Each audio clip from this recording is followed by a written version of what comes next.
de l'émission pour le coup de gueule des chroniqueurs avec en ligne de mire l'actualité locale stéphanoise et la question de l'avenir réservé aux halles du centre-ville. Je rappelle qu'il y a quelques jours, le maire Gaël Perdriau expliquait que la fin du contrat avec Casino était en fait une réelle opportunité de donner un nouvel avenir aux halles. Selon lui, cet édifice identitaire du cœur de ville est clairement sous-exploité dans son potentiel et la stratégie d'y développer des halles gourmandes contribuerait en fait à renforcer l'attractivité du site. Quel est votre avis à tous déjà sur cette valeur identitaire du bâtiment ? Christian ? Alors, ce bâtiment a été ouvert au public en 1872. Oui. Il a été construit dans le style ce qu'on appelle Baltard, c'est-à-dire une ossature métallique qui conjugue fer et fonte. Et ses façades sont très largement vitrées. Donc ça, c'est le bâtiment originel. Le problème de ce bâtiment, c'est qu'il a perdu donc son âme et sa fonction. D'accord, donc pour vous, clairement, l'identité s'est dégradée, quoi. C'est dégradé avec le temps, à la suite des différents projets qui se sont succédés. Ce bâtiment, il n'a plus de lien avec la ville. Il a été fermé sur lui-même. Donc, il faut qu'on retravaille la question du dedans-dehors. Ce bâtiment manque de transparence et il faut que les Stéphanois se le réapproprient.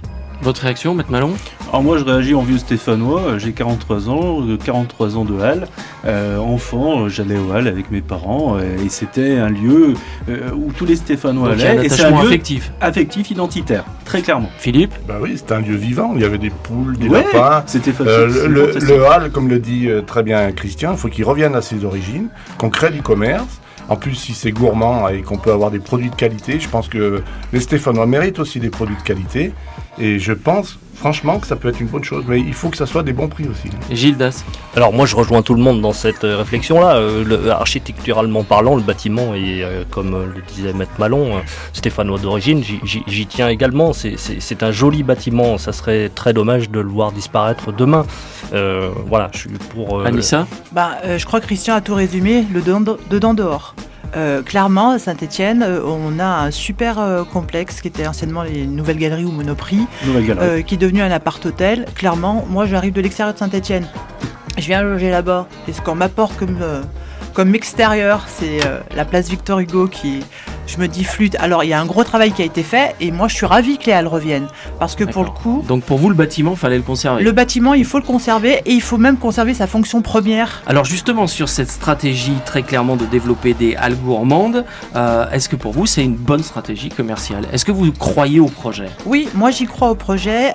Alors à différentes raisons, c'est parce que déjà je pense que le consommateur sur la partie alimentation a évolué, et qu'aujourd'hui le mec il en a ras-le-bol de bouffer du colorant, du machin, du truc, et qu'on veut revenir à des choses purement fondamentales. En l'occurrence, on voit tous les petits marchés qui fonctionnent super bien. Pourquoi le petit marché de la place Albert Thomas fonctionne bien ? Parce qu'il y a le producteur local qui vient vendre ses pommes. Et pourquoi ça ne fonctionnerait pas sur un site qui serait... Alors soit qu'il faut rendre peut-être un peu plus sexy, j'en sais rien, mais pourquoi pas ? Et surtout un site qu'on va animer. Parce que pour les fêtes de Noël, pour les choses comme ça, on peut faire venir plein de choses. Le commerce, c'est la vie. Donc si on ramène du commerce, on va ramener des gens qui seront intéressés par revenir sur Saint-Étienne. Christian ? On a besoin de lieux de vie, d'échanges où les personnes se retrouvent. Il faut valoriser les producteurs locaux. On a la chance dans notre région d'avoir à proximité, et donc en circuit court, des produits variés et de qualité.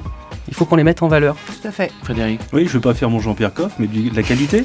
Dès qu'il y a un commerce qui s'installe, qui fait vraiment du qualitatif, ça fonctionne à Saint-Étienne. Place Grenette, exemple type, ça marche.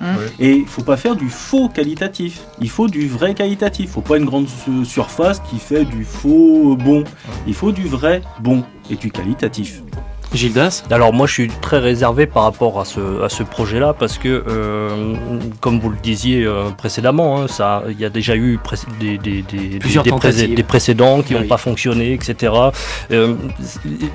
Anissa en parlait tout à l'heure avec ces marchés, le marché de la place Albert Thomas qui est très dynamique, qui est très bien, mais ça va être très très difficile dans ce projet-là de faire revenir une redondance en fait.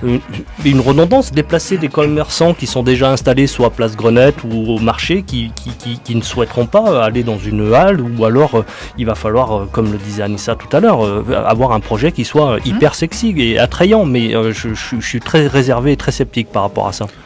Moi je suis pas d'accord parce que le commerce attire le commerce. Tout à fait. Si vous avez un bon commerçant, il peut avoir un concurrent à côté parce que ça va générer un flux économique, il va attirer, il va rendre sexy le lieu et les autres vont en profiter.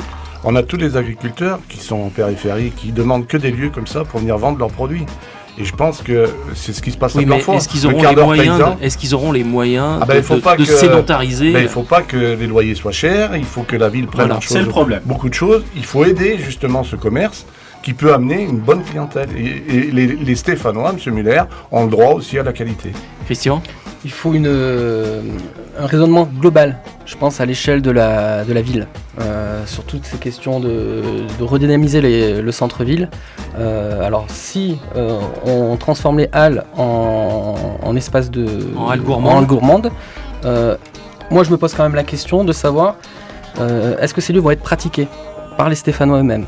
Voilà, je reste un peu dubitatif sur la question, de se dire est-ce qu'ils vont venir, est-ce qu'on va être compétitif, est-ce qu'on a le marché pour toutes ces questions sont à poser. Il faut que ce soit vraiment une réelle dynamique. On a besoin de ça en centre-ville, mais il faut y mettre les moyens. Voilà. On est d'accord. Tout à fait. Voilà, c'est la fin de ce spécial conseil. Merci Anissa Bouachir, Christian Carabola, merci. Gilles Dasfori, Philippe Grange et maître Frédéric Malon. Merci. À très bientôt pour parler d'île.